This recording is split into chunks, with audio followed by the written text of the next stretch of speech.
नमस्कार। आज सुबह सुबह एक बड़ी खबर आई है जिसने मिडल ईस्ट और साउथ एशिया दोनों जगह हलचल मचा दी है। हाँ बिल्कुल। सऊदी अरब और पाकिस्तान के बीच एक कह सकते हैं बड़े सैन्य समझौते पे साइन हुए हैं। और इसकी तुलना भी हो रही है। इसे नाटो जैसा समझौता कहा जा रहा है। हाँ, वही अनुच्छेद 5 वाली बात कि एक पर हमला हुआ तो दोनों पर हमला माना जाएगा। ये तो बहुत बड़ी बात है। बिल्कुल, ये तुलना अपने आप में काफी वजन रखती है। हालांकि ये भी समझना जरूरी है कि ये कोई असली नाटो की तरह वैसा औपचारिक गठबंधन नहीं है पूरी सैन्य और राजनीतिक संरचना के साथ। अच्छा। लेकिन हाँ, घोषणा होते ही प्रतिक्रियाएं तो आनी ही थी, वो शुरू हो गई हैं। हाँ, मैंने भी देखा। दो तरह की बातें हो रही हैं। एक तरफ तो लोग सोशल मीडिया पर मजाक उड़ा रहे हैं। हाँ, कि सऊदी अरब जो यमन में खुद को नहीं संभाल पाया वो पाकिस्तान की क्या मदद करेगा, इस तरह की बातें। और दूसरी तरफ कुछ लोग कुछ विश्लेषक वो थोड़ी गंभीर चिंता जता रहे हैं। हाँ, ये भी सुनने में आ रहा है। उनका कहना है कि अब भारत के लिए पाकिस्तान पर कोई भी मिलिट्री एक्शन लेना या फिर वो पीओके वाली बात, हाँ, पाकिस्तान अधिकृत कश्मीर को वापस लेने की सोचना भी वो अब लगभग नामुमकिन हो गया है। इसे कुछ लोग कह रहे हैं कि ये भारत की फॉरेन पॉलिसी का फेलियर है। ये पीओके वाली चिंता खासतौर पे लोग उठा रहे हैं। हाँ, और देखिए अक्सर होता यही है कि जब ऐसी कोई बड़ी खबर आती है तो जो शुरुआती रिएक्शंस होते हैं वो या तो बहुत ज्यादा उत्साहित होते हैं या फिर एकदम निराशावादी। सही बात है। सच्चाई जो है वो आम तौर पर इन दोनों के बीच में कहीं ज्यादा जटिल होती है, उसमें कई परतें होती हैं। तो आज हम यही कोशिश करेंगे जो भी जानकारी उपलब्ध है उसके आधार पर इस समझौते की तह तक जाएं। तो आज हम समझेंगे कि इसका ऐतिहासिक संदर्भ क्या है, इसके पीछे के असली कारण क्या हैं, क्या ये वाकई में इजराइल का डर है जैसा कहा जा रहा है या कुछ और है, और सबसे जरूरी भारत के नजरिए से इसके असल मायने क्या हैं। हाँ, क्या वाकई चिंता की कोई बड़ी वजह है या ये बस एक रीजनल पावर बैलेंस में एक नया चैप्टर है। सही कहा। और इसके लिए हमें थोड़ा पीछे जाना होगा क्योंकि ये सऊदी अरब और पाकिस्तान के रिश्ते ये कोई आज के नहीं है। नहीं, बिल्कुल नहीं। इनकी बुनियाद काफी पुरानी है और गहरी भी। इतिहास को समझे बिना तो आज का विश्लेषण अधूरा ही रहेगा। तो कहाँ से शुरू करें? शायद 1960s से। हाँ बिल्कुल, 1960 के दशक से ही पाकिस्तान की मिलिट्री लीडरशिप और सऊदी रॉयल फैमिली के बीच काफी करीबी रिश्ते बनने शुरू हो गए थे। अच्छा। और ये इतने मजबूत हुए कि 1967 में बाकायदा एक समझौता हुआ जिसके तहत सऊदी रॉयल फैमिली की पर्सनल सिक्योरिटी के लिए पाकिस्तानी सैनिकों को सऊदी अरब में तैनात किया गया। ओह, यानी पाकिस्तान एक तरह से सऊदी राजघराने के लिए भरोसेमंद सिक्योरिटी गार्ड जैसा रहा है। ये तो दिलचस्प है। लेकिन इस रिश्ते में कोई बड़ा टर्निंग पॉइंट कब आया? एक बहुत बड़ा निर्णायक मोड़ आया 1979 में। उस साल दो बहुत अहम घटनाएं हुई। पहली, ईरान में इस्लामिक क्रांति हुई और आयतुल्लाह खुमैनी सत्ता में आ गए।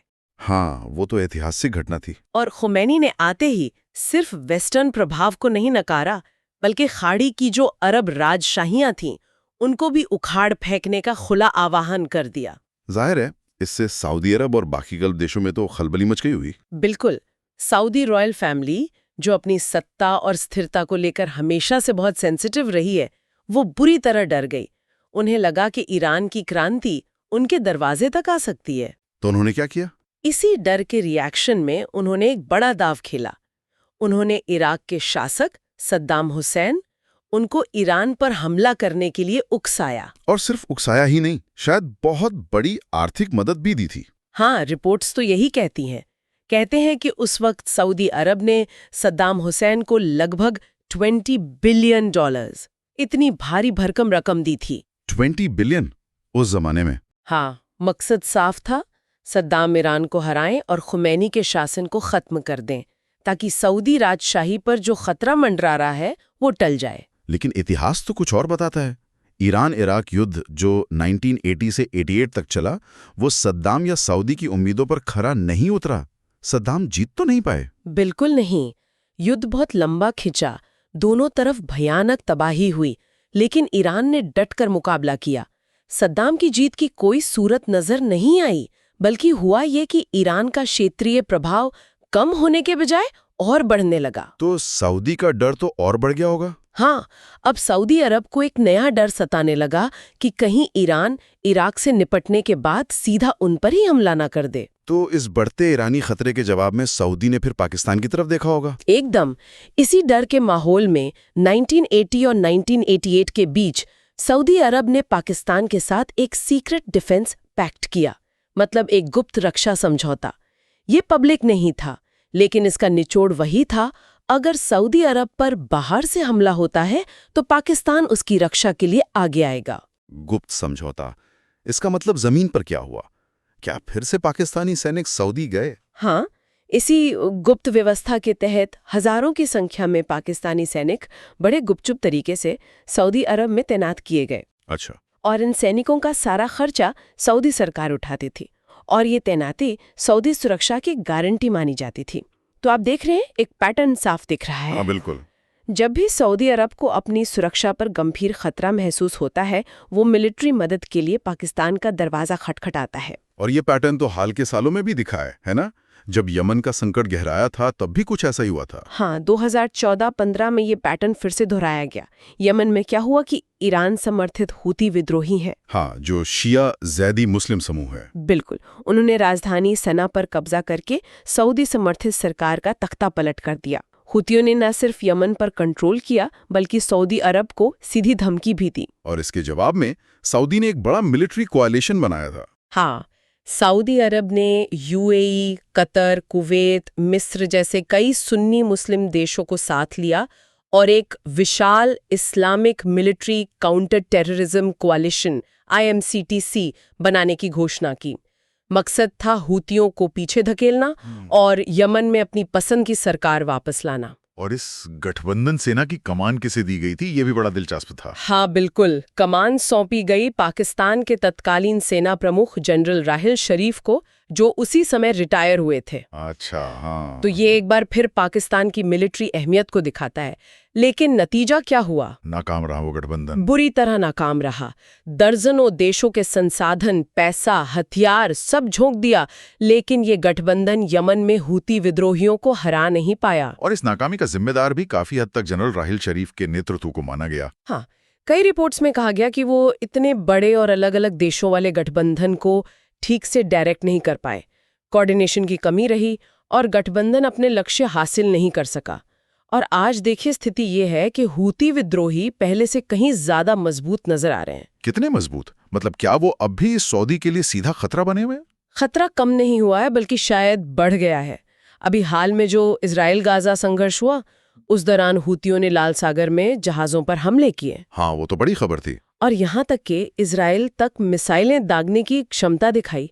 रिपोर्ट्स तो यहाँ तक आ रही हैं कि उनके पास अब हाइपरसोनिक मिसाइल जैसी एडवांस क्षमताएं भी आ गई हैं। हाइपरसोनिक मिसाइलें? ये तो बहुत बड़ी बात है। हाँ, ये वो मिसाइलें हैं जिनकी स्पीड और रास्ता बदलना जो पारंपरिक मिसाइल डिफेंस सिस्टम है, उनके लिए एक बहुत बड़ी चुनौती है। और ये सऊदी अरब के लिए तो सीधी चिंता की बात है, क्योंकि उनकी सीमा यमन से लगती है। तो ये जो पूरी ऐतिहासिक पृष्ठभूमि है, ये साफ करती है कि सऊदी पाकिस्तान के सैन्य रिश्ते जरूरत और आपसी हितों पर टिके रहे हैं। अब आते हैं मौजूदा समझौते पर। जो पहली व्याख्या आई वो ये थी कि ये समझौता इजराइल के डर से किया गया है, शायद गाजा संघर्ष और ईरान के बढ़ते प्रभाव को देखते हुए। इस तर्क में कितना दम लगता है आपको? देखिए, अगर हम जो फैक्ट सामने हैं और जो बयान आए हैं उन पर गौर करें तो ये इजराइल वाला सिद्धांत थोड़ा कमजोर लगता है। पहली बात, जैसा कि सऊदी और पाकिस्तानी अधिकारियों ने भी कहा है और भारत सरकार के बयान में भी इसका जिक्र है कि इस तरह के एक औपचारिक रक्षा समझौते पर बातचीत पिछले 1 दशक से चल रही थी, मतलब लगभग 10 सालों से। 10 साल, ये तो बहुत लंबा समय है।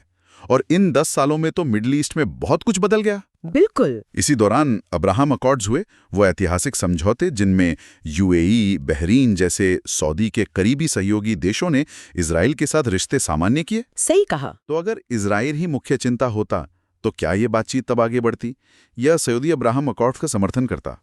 यही सवाल है।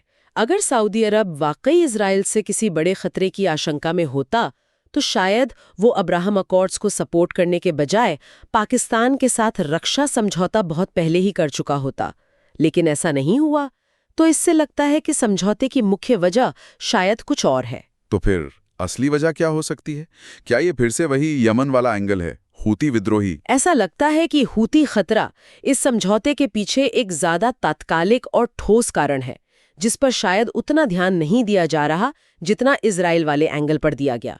जैसा हमने अभी बात की, हूती विद्रोही लगातार अपनी ताकत बढ़ा रहे हैं।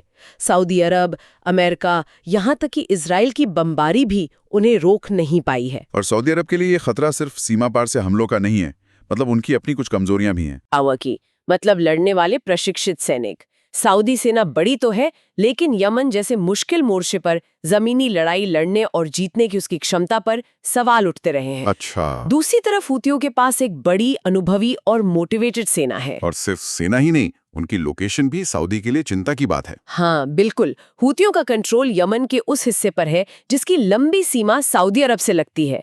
इससे वो आसानी से सऊदी ठिकानों पर हमले कर सकते हैं। कुछ रिपोर्ट्स तो यहाँ तक दावा करती हैं कि हूतियों का अल्टीमेट गोल सऊदी शाही परिवार का तख्ता पलट करना है, जो सऊदी शासकों के लिए सबसे बड़ा डर होगा। इस सब में अमेरिका का क्या रोल है? क्या वो सऊदी की सीधी मदद नहीं करेगा जैसा पहले होता था? यहाँ अमेरिकी पॉलिसी में एक बदलाव दिख रहा है। शायद ट्रंप प्रशासन के समय ये शुरू हुआ और लगता है जारी रहेगा। अमेरिका अब खाड़ी देशों को हथियार तो बेच रहा है, लेकिन उनके लिए सीधे जमीनी युद्ध लड़ने से कतरा रहा है। मतलब संदेश साफ है, अपनी सुरक्षा खुद करो। हाँ, कुछ ऐसा ही।